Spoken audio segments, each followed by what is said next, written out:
Do you have a leaky toilet, but you aren't quite sure what parts go in it? Hi, I'm Dakota Shafer with Structure Real Estate Group in Colorado Springs, and today I want to talk a little bit about the leaky toilet. And this is part 2 of a 2-part series that we did on toilets. And if you need information on replacing the toilet tank bolts, check out the video on the screen. And if not, I'm going to show you today how to replace all the interior parts of the toilet. So the first step in this process is just to rid all of the water from the toilet. And so the first step here is to go ahead and turn your toilet valve off, and that's going to be all the way to the right until it's tight. That shuts the water off to the toilet. Then go ahead and flush the toilet. Let all the water go through. And the last step is to get rid of all of the water in the tank. Now I have a wet dry vac that I'm going to do that with, but you can also use a cup or something like that to bail the water out. Let's start by getting familiar with the components of a toilet. Now obviously here is your handle, and what that does is it pulls up on the flapper, which is this red part here. That holds the water from the tank to the bowl and allows it to release. This is called the float.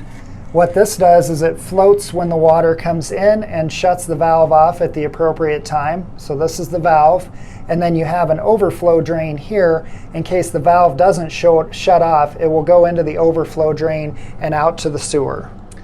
Now, if the problem you have is a toilet that runs all the time, more than likely it's an issue with your flapper. And what that'll look like is you'll see water going into your bowl all the time, and you're just not getting a seal with this flapper inside the tank. So I'm going to show you how to replace that now. So the first step to taking off the old flapper is just to unhook the chain from the lever and the handle, and then the old flapper will pop off just like that and come out. So to install the new flapper, just take these holes and hook them on either side of the drain. That.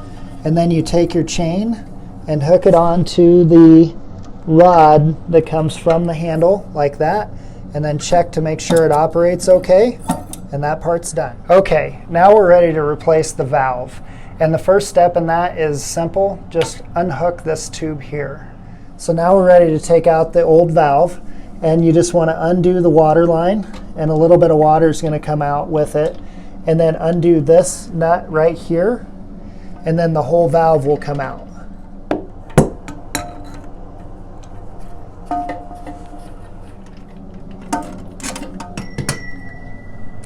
So now we're ready to install the new valve. And on every valve, it's going to have a line on there that says water level. And so with this one, you actually just turn and you can adjust the height of the valve. And you want to do that where the water level is in the existing tank. And so you'll adjust that, and then we'll put it in and tighten it down.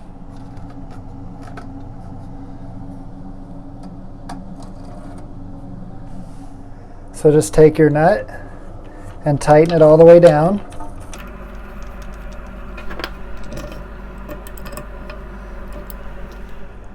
Once that's tightened down, take your water supply and tighten that on.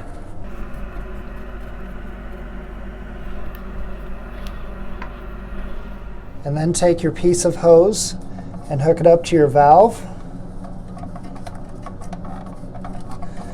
And then into your drain, like that.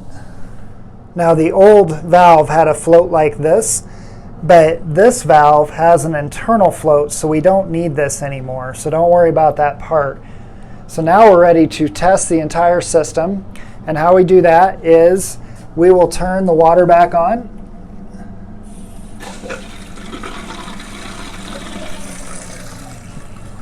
Let it fill.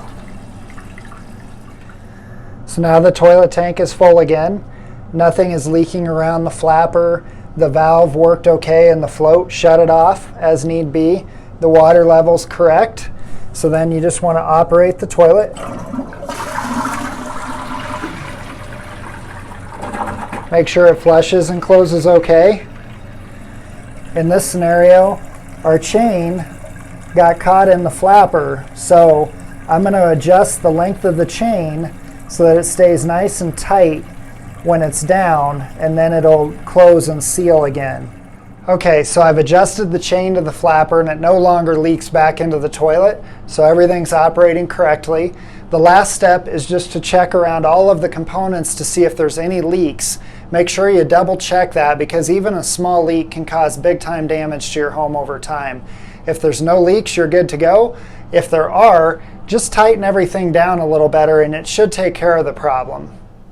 Thanks for watching our video. If you have any questions at all, feel free to hit the contact button on our page or call the number on the screen. And we'd love to have you subscribe to our channel for more homeowner maintenance tips.